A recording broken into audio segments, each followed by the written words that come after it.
Fox News Podcasts presents the Bret Baier Podcast with Fox News Chief Political Anchor Bret Baier. I come here looking for solutions. I do not want to hear that everything's been done here has been perfect. Nothing's ever perfect. And President Trump and I, along with others in the administration, have recognized that certain improvements could and should be made. Tom Homan's taken his marching orders from the president, and what I understood, and the reason that I believe there's an opportunity for something to do here, because just to be very clear, what the White House wants is for these scenes on the streets to stop. Governor Tim Walz and the border czar Tom Homan. Joining us tonight to talk about that and other things, Pennsylvania Governor Josh Shapiro. His new book, Where We Keep the Light, Stories from a Life of Service, is out right now. Governor, welcome back to Special Report. Good to be with you. Thanks, Bret. I want to ask you about the ICE situation, what's happening in Minnesota and across the country. You said earlier this week that you are preparing for at least the possibility of a large-scale ICE surge operation coming to Pennsylvania. You would think about it. In that case, do you support state and local authorities cooperating with ICE on their job? We're not a sanctuary state in Pennsylvania. Philadelphia is a sanctuary city, but we're not a sanctuary state. And I do believe in law enforcement collaboration at all levels, local, state, and federal. But I also believe that all of your partners need to be working together on a mission that is constitutional, working together on a mission that reduces crime, that brings law and order to a community, and that protects people's constitutional rights. And respectfully, that's not what I'm seeing in Minnesota. So I'm happy to work with my partners at every level to create more safety, to build more trust. In Pennsylvania, I made a pledge to hire 2,000 more police officers. I think we're about 1,900. We'll actually eclipse that 2,000 number. We've invested hundreds of millions of dollars in violence prevention. Violent crime is down 13%. Fatal gun violence is down 43%. When you ask people, though, what we're doing is working. Taking criminal illegal immigrants off the street, would you honor ICE detainers? If you're not willing to hold someone longer than in a jail for ICE, what about a phone call that gives ICE the heads up that you're releasing that person? That's where a lot of the pushback is coming. We want our communities to be safe, and we work with our federal partners where appropriate. As an example, if we have a violent criminal who's about to leave one of our jails, we do collaborate and communicate with our federal partners. We want our communities to be safe. But so that's the problem with sanctuary cities and sanctuary states. We're not a sanctuary state. I know you're not. But do you think that Governor Walz and Mayor Frey are doing the right thing? I'm not going to pine on other governors. I can tell you what I do in Pennsylvania. We work together to reduce crime. That is what we've accomplished. So Pennsylvania, to your point, is not a sanctuary state, but Philadelphia is a sanctuary city. How do you address some of the strident, some people even say dangerous rhetoric coming from people within your own party in the state? In particular, Philadelphia District Attorney Larry Krasner, who said this in front of Philadelphia City Hall yesterday. This is a small bunch of wannabe Nazis. That's what they are. In a country of 350 million, we outnumber them. If we have to hunt you down the way they hunted down Nazis for decades, we will find your identities, we will find you, we will achieve justice. It makes some people really uncomfortable. They look at that and say an elected official is dehumanizing law enforcement and could lead to someone getting really hurt. What's your take on that? That kind of rhetoric is unacceptable, it is abhorrent, and it is wrong. Period. Hard stop. End of sentence. I think what we need, and I've called for this in Minnesota, and I practice this in Pennsylvania, is we need to bring down the rhetoric, bring down the temperature, and create calm in the community. I believe that the president's policies have injected chaos onto the streets of Minnesota. I've been very outspoken about that. You may disagree with that statement, but I believe that to be true. I think we have seen that. What we are trying to do in Pennsylvania is bring down the temperature, and rhetoric like that is not helpful. And in your book, you do write about it. There is a part on shared humanity. I've learned over and over again in my public and private life to be open to people of all different faiths and backgrounds, to fill your cup, to fill you up, and to understand our shared and common humanity. Despite our differences, at our cores, our values are the same. Our humanity is shared, and it's always there if we choose to see it. I hear what you're saying. Yeah. In the same breath, Governor, you said to NBC about JD Vance You said the fact that JD Vance, the vice president, couldn't bring himself to acknowledging that 6 million Jews were killed by Hitler and by the Nazis speaks volumes. It's not a surprise to me, however, given the way in which he has openly supported the AfD party, given the way he's openly embraced neo-Nazis and neo-Nazi political parties, given the way in which he has offered comfort, really, to the anti-Semites on the right who are infecting the Republican Party. I mean, essentially, you're calling J.D. Vance a neo-Nazi or anti-Semite. Well, I'm not essentially calling him anything. I'm saying what I said, and I stand by that. Look, but how do those two quotes match up, the book excerpt and what you said to NBC? Because I believe anti-Semitism is a problem on the political left, Bret, and on the political right. And I think leaders need to speak and act with moral clarity and need to call it out. I just called it out on someone on the political left. I would like to see the Vice President of the United States do the same.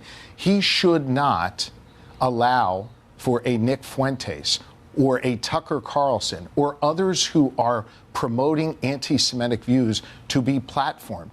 And my view is that he is seeking some short-term political gain by not criticizing them. And in the long run, I believe that makes our country less safe. You were mad that it seemed like he didn't say Jews. He said, today we remember the millions of lives lost during the Holocaust, the millions of stories of individual bravery and heroism, one of the enduring lessons of one of the darkest chapters in human history, that while humans create beautiful things and are full of compassion, we're also capable of unspeakable brutality, and we promise never again to go down the darkest path. That's what you're responding to on NBC, and that's what you said. I was offering a statement, not about a tweet, but of what I see as a track record. And to me, anti-Semitism is a problem in this country. You've spoken about it on your show. Many times. I'm sitting here telling you I believe it to be a problem on both sides of the political line. I'm not pointing fingers at one side or the other. Rhetoric. If you're going to say the rhetoric is high and you want to moderate it and take it down, and then you say that to NBC about the Vice President of the United States, I don't know. Does it match up? It sure does. I'm not attacking an individual personally the way you see coming from this administration, both the president and the vice president. I am pointing out that anti-Semitism is a problem, and I want to see the Vice President of the United States do better. All right, we're going to take a quick pause here. We'll be back after this. Where do you think the future of your party is as you look forward? And you may have aspirations. You've told me that you're not ready to say what those are yet, but I'm running for re-election as governor of Pennsylvania. That's what I figured you'd say. That's my aspiration. But where do you think your party is, and what are the warning signs that you see for Democrats? I see a party with a lot of really capable leaders here in the Congress of the United States. I happen to think governors, think very highly of governors. We've got some extraordinary governors around the country.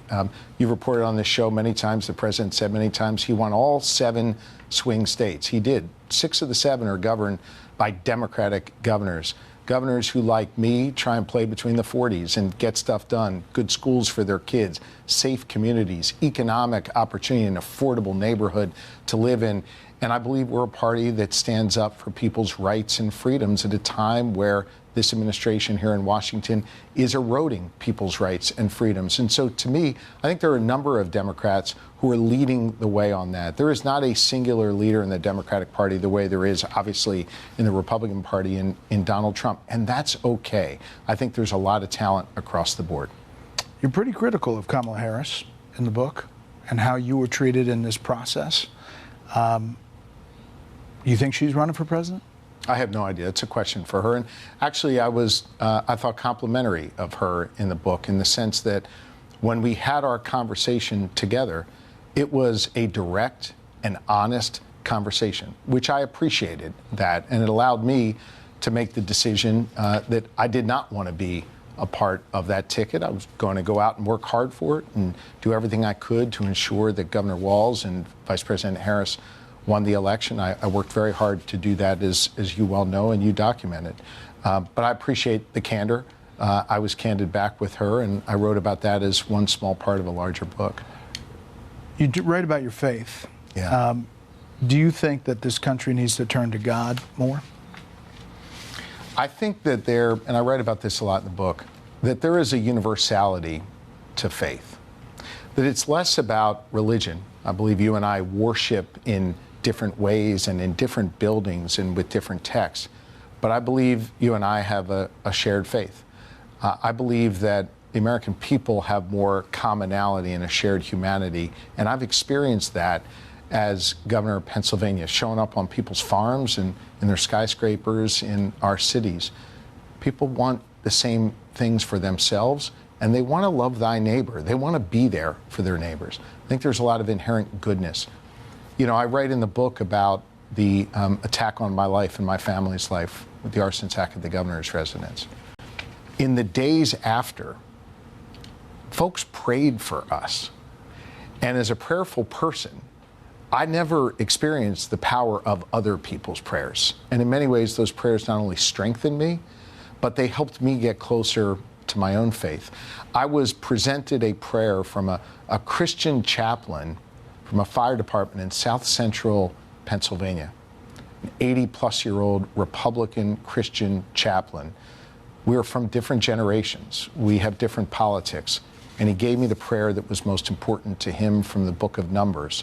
What he didn't know when he gave me that, and I began to weep as he handed me the prayer, is that is a prayer I know in my faith is the priestly blessing, a blessing that I recite over our 4 children each night. So we may worship differently, heck, we may vote differently, but there's a shared faith there that bound us together. And I think that is something that is present in America. We just need to search for it. And I wrote a book about my experiences finding it. Can a Jewish Democrat who supports Israel win in your party? I think the people who can win in my party, the people who can win in any party, are people who are going to deliver for the people that they want to represent. I'll share with you, Bret, that when I launched my campaign for governor, I didn't want to launch based on some policy I was for, or frankly, something my opponent was against.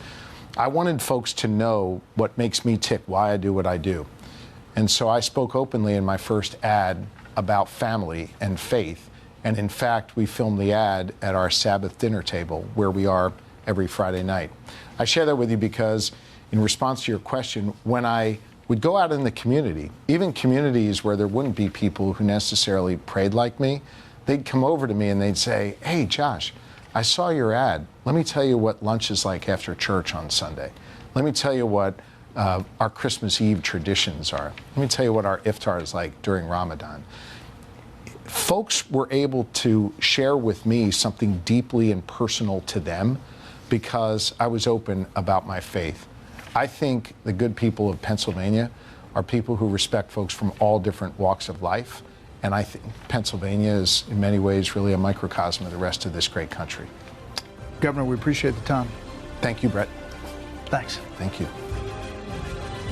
Listen ad-free with a Fox News Podcast Plus subscription on Apple Podcasts, and Amazon Prime members can listen to this show ad-free on the Amazon Music app.